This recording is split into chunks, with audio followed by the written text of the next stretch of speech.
When you hear Brazil, you imagine people in bathing suits, catching sun rays at the famous Copacabana beach, the festivities at the Rio Carnival, the Rio 2016 Olympics. But did you know that not everything is as clear as their sparkling beaches, and there are drawbacks to their rise? Just like any other Latin American nation, the colonization of Brazil was part of the Age of Discovery, which is an era where European conquerors started going around the world to expand their empires. In the year 1500, Pedro Cabral landed in Porto Seguro, a port city that's between Salvador and Rio de Janeiro. At first, the region received little to no recognition from the Portuguese Empire. But then, fabulous veins of emeralds, diamonds, and gold were found in Minas Gerais. It finally received more attention, and the capital city of Rio de Janeiro was established in 1763. This is when the proper government was set up, transforming the cities and their environments. But by the late 1800s, the people had had enough of the monarchy and forced the royal family back to Portugal. Brazil became a republic on November 15, 1889.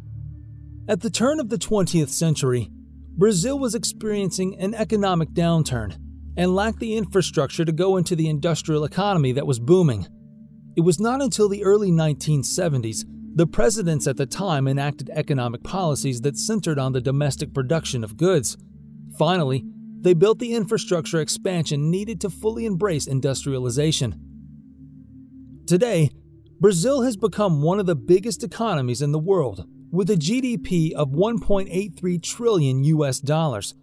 They came ahead of South Korea, Australia, and Russia by taking the 10th spot. You might be familiar with an image that's been circulating on the internet of how the stark divide between the poor and rich is in Brazil.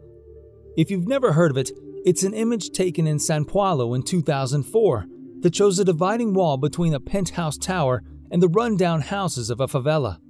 Almost 20 years later, not much has changed. One of the most famous events in Brazil is the Rio Carnival, which is a yearly festival celebrated before Ash Wednesday. It's such a popular event that tourists from all over the world flock to the city.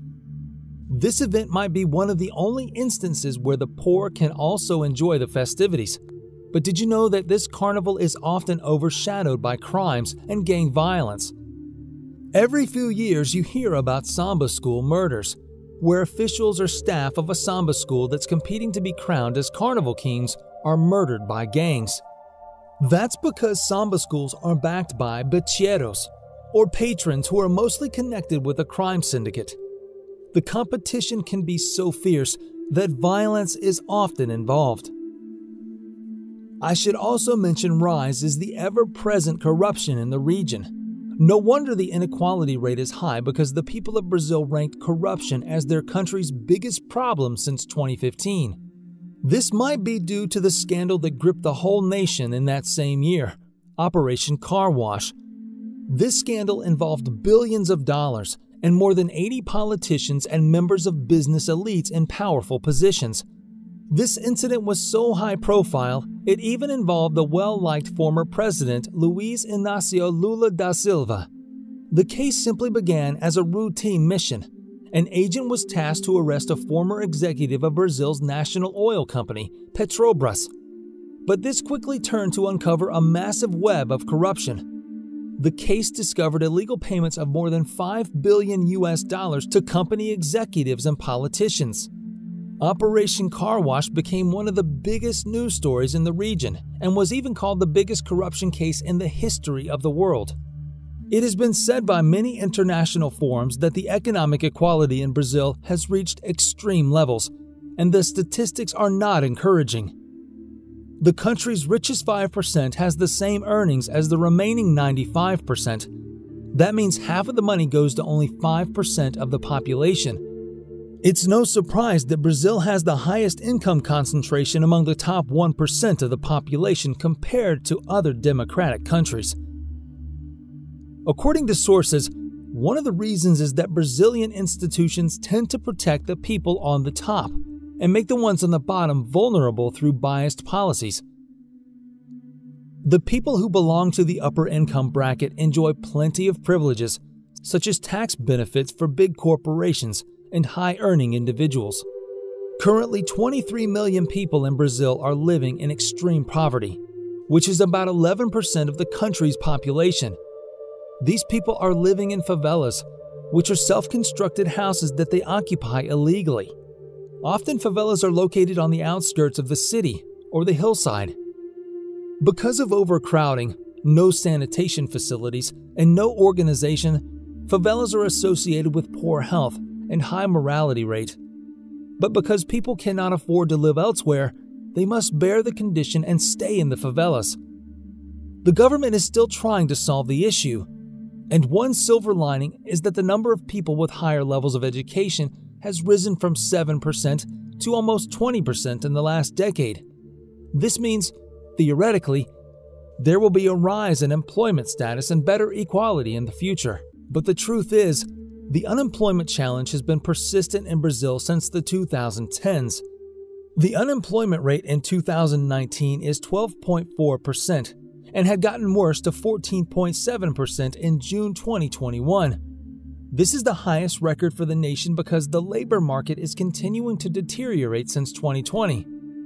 However, it's still alarming that 39% of the workforce is in the informal economy, leaving them vulnerable to contract termination in times of economic uncertainties. This is reflected in a public opinion survey that the major cause of workplace stress in Brazil is the fear of unemployment.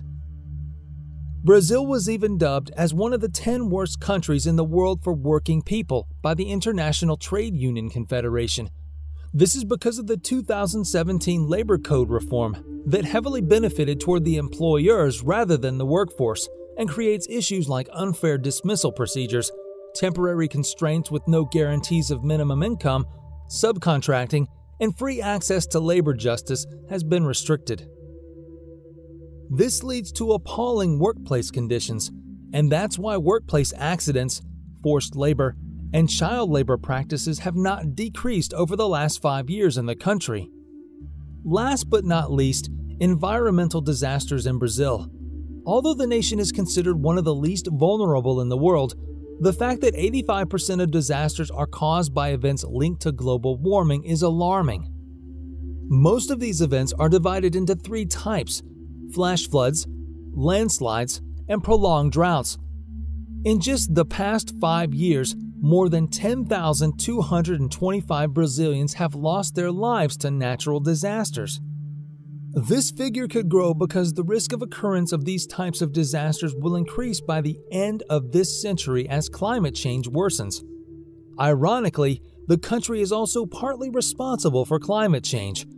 As we all know, a part of Brazil lies within the Amazon rainforest, which accounts for about 40% of Brazil's total area. The Amazon rainforest is the world's richest biological reservoir, with millions of flora and fauna species.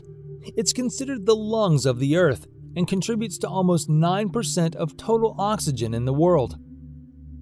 The rapid growth in Brazil's industrialization is now costing major areas of the rainforest. Deforestation is now at an all-time high, thanks to the current president scaling back on environmental laws for commercial exploitation. Around 17 to 20% of the Amazon has been destroyed, and scientists are worried we might reach the point of no return where deforestation is at 25% of the total area. It took a long time, but Brazil has now established its place as one of the world's leading nations. Only time will tell if the nation can hold its place and overcome its dark sides.